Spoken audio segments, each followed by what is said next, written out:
नमस्कार साथियों, मैं विकेश कुमार आप सभी को स्ट्राइड साइंस क्लासेस में तहे दिल से स्वागत करता हूं।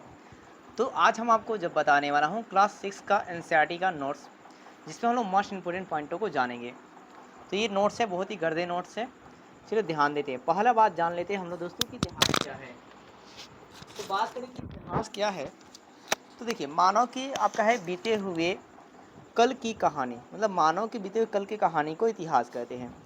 मानव के बीते हुए कल की कहानी को क्या कहते हैं? इतिहास कहते हैं। आप सबसे पहले स्क्रीनशॉट ले लीजिए कि मानव के बीते हुए कल की कहानी को, मतलब जो पहले उन्होंने कहानी किया, उसी को हम लोग क्या बोलते हैं? इतिहास कहते हैं। अर्थात मानव समाज में विभिन्न कालों की तरह बदलाव हुआ जिसका पता चलता है। मानव अर्थात मानव के समाज में क्या हुआ? विभिन्न कालों में क्या हुआ? तरह तरह के बदलाव आए, अनेकों पर बदलाव आते हैं। ठीक है, इसका पता चलता है। बीते हुए काल में राजाओं, साम्राज्य और समाज के बारे में भी पता चलता है। मतलब बीते हुए आपका है क्या, बीते हुए काल में क्या क्या पता चलता है? राजा के बारे में, साम्राज्य के बारे में और समाज के बारे में पता चलता है। फिर इतिहास से पता चलता है कि भूतकाल में लोग कैसे रहते थे और क्या खाते थे और क्या पहनते थे। वैसे चैप्टर का नाम भी है कब, कहाँ और कैसे। फिर एक इतिहास से हमें पूर्वजों के महान उपलब्धियों के बारे में पता चलता है। मतलब पूर्वज जो थे, उन्होंने महान उपलब्धियां जो हासिल की थी, उनके बारे में पता चलता है। फिर हमें है क्या, साथ ही अनेकों द्वारा की गई गलतियों के बारे में बताता है। उनके द्वारा जो गलती की गई थी, वो भी गलतियां भी हमें पता चलती है, और वो गलतियां हम ना करें, इसलिए इतिहास को दोहराने का प्रयास करते हैं। अब लोग कहाँ रहते थे? तो उत्तर पश्चिम। कहाँ दोस्तों? देखिए पहले आप समझ लीजिए कि ऊपर के इलाका को उत्तर कहते हैं, नीचे के इलाका को दक्षिण कहते हैं, और इधर इलाका को पश्चिम कहते हैं, और इधर के इलाका को पूरब कहते हैं। ठीक है।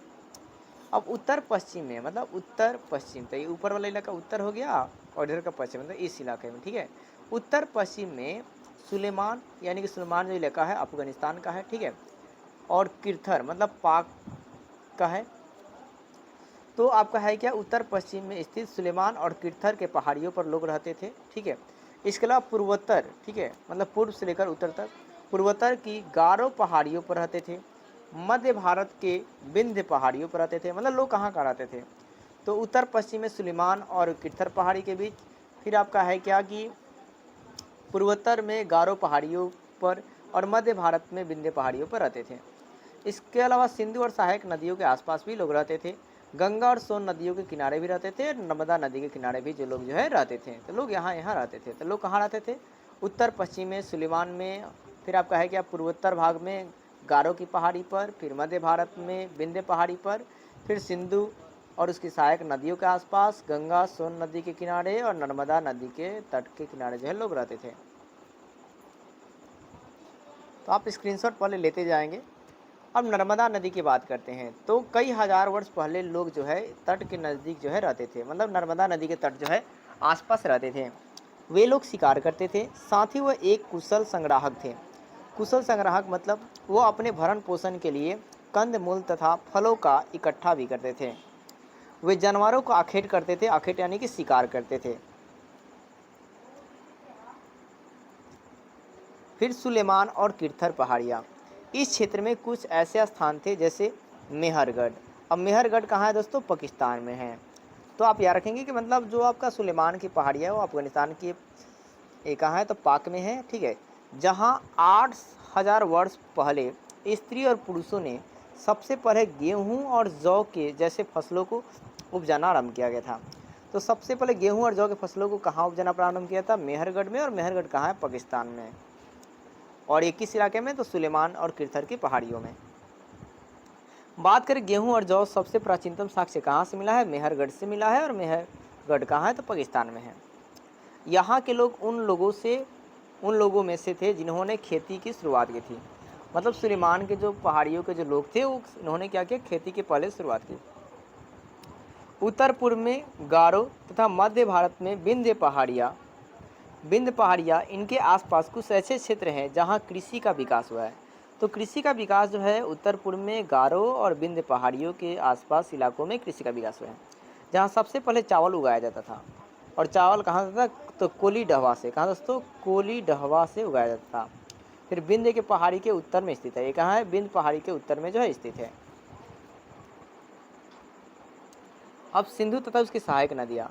सिंधु और उसके सहायक नदियों के आसपास, मतलब पहले ही समझ लेते हैं सहायक नदियाँ क्या होती है। तो ये छोटी छोटी नदियाँ जो बड़ी नदियों में मिल जाती है और उनका प्रवाह को बढ़ा देती हैं, तो उन्हें हम लोग सहायक नदियाँ कहते हैं। तो सिंधु और सहायक नदियाँ के आसपास आरंभिक सभ्यता का विकास जो है 4700 वर्ष जो है पहले हुआ था। कब हुआ था? 4700 वर्ष पहले हुआ था। फिर गंगा और सोन नदी की बात करें हम, तो गंगा के किनारे जो है शहरों का विकास लगभग 2500 वर्ष पहले हुआ था। जैसे कि एग्जाम्पल में मगध की बात करें, एक और आपको बता दूं कि जैसे कि आपका है क्या है कि जैसे कि बहुत छोटे छोटे अगर जन मिलते हैं तो आपका महा जनपद बनता है, और बहुत सारे जनपद मिलता है तो महाजनपद बनता है। तो ये 16 महाजनपदों में से सबसे स्ट्रांग महाजनपद था आपका मगध। क्या था? मगध। तो आपसे भी पूछ लिया जाएगा मगध जो है आज का ये इलाका कौन सा है? तो बिहार का पड़ता है। कौन पड़ता है? बिहार की इलाका पड़ता है। और मगध में अनेकों राजवंशों ने यहाँ पर राज किया था। ठीक है। अब दोस्तों बात करें कि कुछ शहर सोन जैसे सहायक नदियों के किनारे भी विकसित हुए थे। मतलब गंगा नदी किनारे भी शहर विकसित थे, जैसे कि मगध मान लीजिए, और सोन नदी के किनारे भी जो है आपका अनेकों शहर डेवलप किए थे। अब ये आपका मैप हो गया और इसमें अनेकों प्रकार की पहाड़ियाँ हैं और फिर आपको अनेकों प्रकार की नदियाँ हैं। ठीक है, इनका आप लोग स्क्रीनशॉट ले लीजिए इसका। तो जैसे यहाँ पर देखिए सिंधु नदी है, ये रावी नदी है, सतलज नदी है, व्यास नदी है। ठीक है, यमुना नदी है, गंगा नदी है। ठीक है, तो अनेकों प्रकार के आपके नदियाँ के जो है ये ग्राफ है, इनको आप देख सकते हैं कि नदियाँ जो है कैसे कैसे आती हैं। ये काबुल है और ये नदियाँ आपके गुजर रही हैं। ये सिंधु नदी है,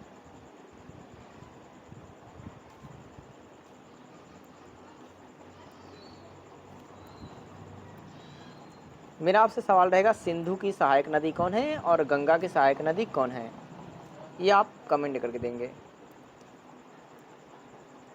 देश का नाम देखें और अपने देश के लिए प्रायः आर्यावर्त या जम्बूद्वीप या भारतवर्ष या हिंदुस्तान तथा इंडिया जो है नाम रखा गया है। वर्तमान में इंडिया, हिंदुस्तान और भारत में प्रचलित है। अनुच्छेद 1 में भारत अर्थात इंडिया का उल्लेख किया गया है। इंडिया की बात करें तो ईरान और ग्रीस के लोग भारत के उत्तर पश्चिम में के इलाके में आया करते थे। वे सिंधु नदी के इंडोस या हिंदोस कहते थे। वो सिंधु नदी का कहते थे, इंडोस या हिंदोस कहते थे, तथा इस नदी के पूर्व में पड़ने वाले इलाके को इंडिया कहा जाता था। फिर बात करते हैं भारत। तो भारत के उपमहाद्वीपों में उत्तर पश्चिम भाग में रहने वाले लोग को एक कबीले का नाम था, क्या था? भरत। क्या था? भरत।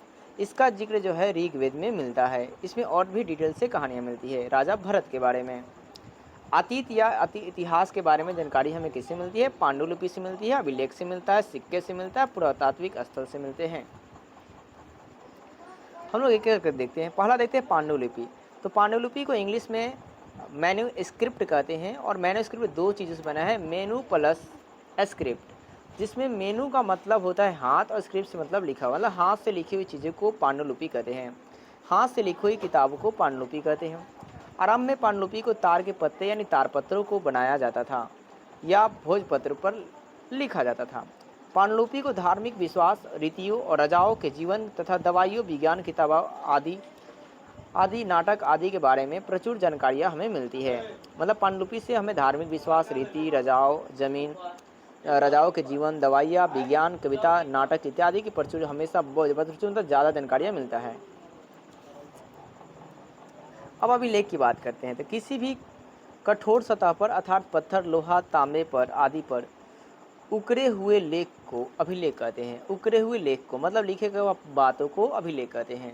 किसी भी कठोर सतह पर अर्थात पत्थर, लोहा, तांबा पर हम लोग जो लिखते हैं उसे अभिलेख कहा जाता है। अब उदाहरण की बात करते हैं हम लोग।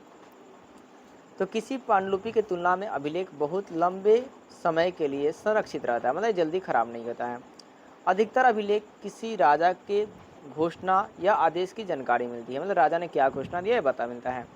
अभिलेख अवसर संस्कृत या प्राकृतिक भाषाओं में या तमिल भाषाओं में लिखे गए थे। सिक्के की बात करें तो सिक्के अक्सर उस जारी करने वाले राजा को तस्वीर रहती थी पहले, इसलिए सिक्के से उस समय राजा के बारे में पता चलता है। मतलब सिक्का के किस राजा ने कौन सा सिक्का जारी किया उसके पता चलते हैं। सिक्के से हमें ज़माने की कारीगरों का महारत के बारे में ही पता चलता है कि मतलब उस ज़माने में भी कारीगर थे और सिक्के बना रहे थे। सिक्के की शुरुआत सबसे पहले प्राचीन ग्रीस 600 ईसा पूर्व हुआ था और 600 ईसा पूर्व को महान परिवर्तनों का काल माना जाता है क्योंकि इसी समय जैन धर्म, बौद्ध धर्म और 16 महाजनपदों का उदय हुआ था। अब यही बात दोबारा रिपीट हुआ है दोस्तों। अब पुरातात्विक स्थल देखते हैं। जिस स्थान पर ऐतिहासिक अवशेष मिलता है उसे पुरातात्विक स्थल कहते हैं। भवन और स्मारक पुरातात्विक स्थल के श्रेणी में आते हैं। जैसे मान लीजिए दोस्तों, हड़प्पा में खुदाई की गई तो अनेकों प्रकार के स्थल मिले, जैसे मोहनजादरो मिला, ठीक है, लोथल मिला, कालीबंगा मिला, ये सारे पुरातात्विक स्थल थे। ऐसे स्थल मिलने वाले पूरा अवशेष तथा अन्य वस्तुओं की बीते जमाने के बारे में प्रचुर जानकारियाँ मिलती है। मतलब जो हमें स्थल मिलती है उससे हमें बहुत ज़्यादा जानकारियाँ जो है आसानी से मिलती है। अब बात करते हैं तिथियों का मतलब क्या है। तो तिथियों का मदद से हम लोग घटनाओं के खास क्रम के रखने की सुविधा होती है। मतलब डाटा रहता है तो उस डाटा के अकॉर्डिंग हम लोग हर एक बातों को आसानी से समझ पाते हैं। इतिहास में तिथियों को हम BC यानी कि ईसा पूर्व और AD का उपयोग करते हैं। अब बात करें कि BC का मतलब क्या है दोस्तों, तो BC का मतलब है बिफोर क्रिस्ट यानी कि ईश्वर के जन्म से पहले। BC का मतलब होता है ईसा पूर्व यानी कि ईसा के जन्म से पूर्व भाई साहब, ठीक है, ईसा मसीह जन्म के पहले। फिर AD या AC का मतलब होता है एनो डेमिनो। क्या होता है? एनो डोमिनो। AD का मतलब होता है ईसवी यानी कि ईसा जन्म के बाद होता है। और दोस्तों आप यार ना BC जो है उल्टा चलता है। BC कैसे चलता है? उल्टा चलता है। BC कैसे चलता है? उल्टा चलता है। और AD जो है आगे की तरफ चले जाता है। तो उम्मीद करता हूं दोस्तों वीडियो आपको अच्छी लगी हो, और वीडियो अच्छी लगी हो तो अपनी वीडियो को लाइक कीजिए और हमारे चैनल को सब्सक्राइब कीजिए, ज़्यादा शेयर कीजिए। मिलते हैं हम लोग नेक्स्ट वीडियो में नेक्स्ट नोट्स के साथ। तो जय हिंद दोस्तों, जय भारत।